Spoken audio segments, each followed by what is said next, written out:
Hey, what's up, kids? Micah and Amber here with CrossFit 1055, and today we have with us Colby DeWeese with ChemePerformance. And we asked Colby to come over because we had a couple of questions, kind of the same questions over and over and over again before our nutrition challenge kicks off this Monday, the 15th.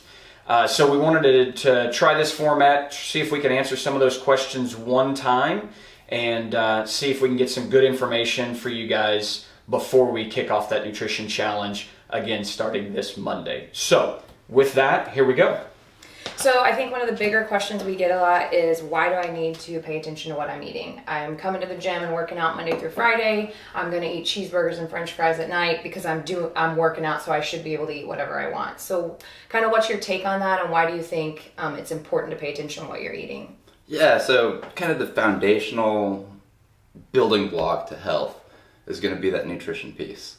What we see on like the CrossFit main site all the time is that pyramid, right? Yeah. And that first step on the pyramid is nutrition. And so getting your nutrition in check, it's, you know, if you are happy with your weight, that doesn't necessarily mean that everything's right under the hood, right? A lot of people can have elevated blood sugars that they might not even necessarily know or see about just because they're eating whatever. So kind of addressing that piece, setting up really good habits is going to be good for like your long-term health, long-term performance. It's going to help you in every area of your life, really. But just because I'm going to the gym doesn't mean that I can eat like garbage. Right. Right? Right. Okay. And similarly, just because I don't want to go to the Olympics or to the games doesn't mean that I shouldn't care about what I'm eating, because it's going to affect me long term. So I want to make sure that I'm fueling myself properly. Right. Just for life. And working on just having good foundational habits towards nutrition. We're not saying that this is the only way that you should ever eat ever again. We realize that there's balance in life, and there's going to be birthday parties, and there's going to be cake, but... Oh, cake. You guys didn't bring me your cake.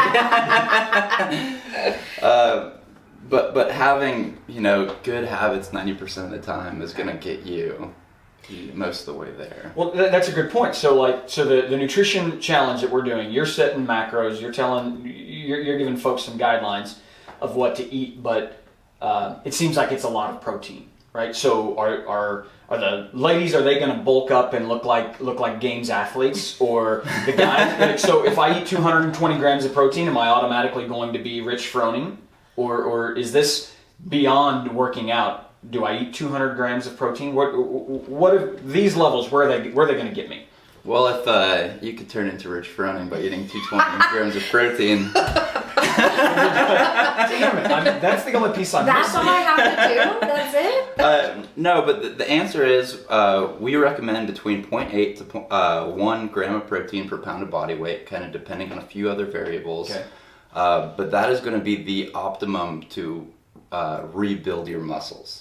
Okay. When we come to the gym, we break down our muscles, and protein is kind of the key building block to building those muscles back up. Gotcha. And so there have been tons of studies done on this subject, and right between that 0.8 and 1 gram of protein per pound of body weight is that sweet spot where you're getting the most bang for your buck as far as your recovery goes, and also just like protein keeps you full. Right. Protein's one of the most filling macronutrients. It's not, you can't sit down and eat, you know... Overeat on chicken breast? Yeah, you can't sit down and eat 2 pounds of chicken, but you can sure go through a bag of potato chips pretty quick. Yeah. And I think most of our kids did the premium package, which is the how much to eat, the meal plan. So I think that's going to be good, because I think especially for ladies, they tend to look at that number and go 160 grams. Oh my gosh, I can't do that. But then when you look at it and see, oh, it's 8 ounces of chicken breast, I can eat 8 ounces of chicken breast. So I think that's, you know, changing the way you look at it, instead of focusing on that number for the whole day and breaking it down into meals as far as how many ounces of protein you're getting with each meal, then it's very doable. Right, and that's kind of the goal behind that meal template. Mm-hmm. It's really just breaking it down and giving you guys a foundation to start on. For most girls, it's 3 to 4 ounces of protein three times a day. 8 is a lot. And that gets them there. Totally doable. And 3 to 4 ounces is not much at all. If you go out to eat ever, you're seeing 8 to 12 ounces per serving of protein. Right. Yeah. So I think that's good. And then you kind of touched on it earlier as far as there's going to be birthdays, there's going to be things where you eat cake. And so the nutrition challenge that we're doing is going through the holiday season, which is something that we did on purpose because, like you said, there's always going to be a reason to make a poor food choice. Just going to work, I know Micah struggles with it. He has a candy bowl outside of his office that he's walking by every single day, and it's not even a special occasion, it's just a Tuesday at the office. So a lot of people have brought that up, why are you doing this through the holiday season? But I think that's something that we really want to focus on, that you can have a piece of pie at Thanksgiving dinner, and then keep moving forward with your goals. So kind of what are your thoughts there as far as getting through the holiday season? And because you're not big on like a cheat meal or a cheat day, right? Right, but I mean, I'm huge on balance. Right. I think that this is actually the best time to do it because we've got these occasions coming up. And so it's like I go back to building those habits. Right. As, okay, I had Thanksgiving dinner with my family, but I'm not going to let that derail me for the rest of the week. I'm going to hop right back on the horse. I'm going to realize that I enjoyed Thanksgiving dinner with everybody.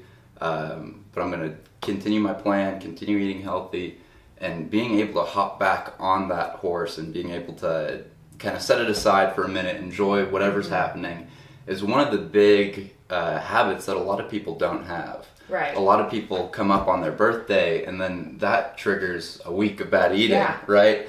But through the holidays, we're going to be able to work with everybody, and we're going to say, okay, get off for Thanksgiving, enjoy Thanksgiving with your family.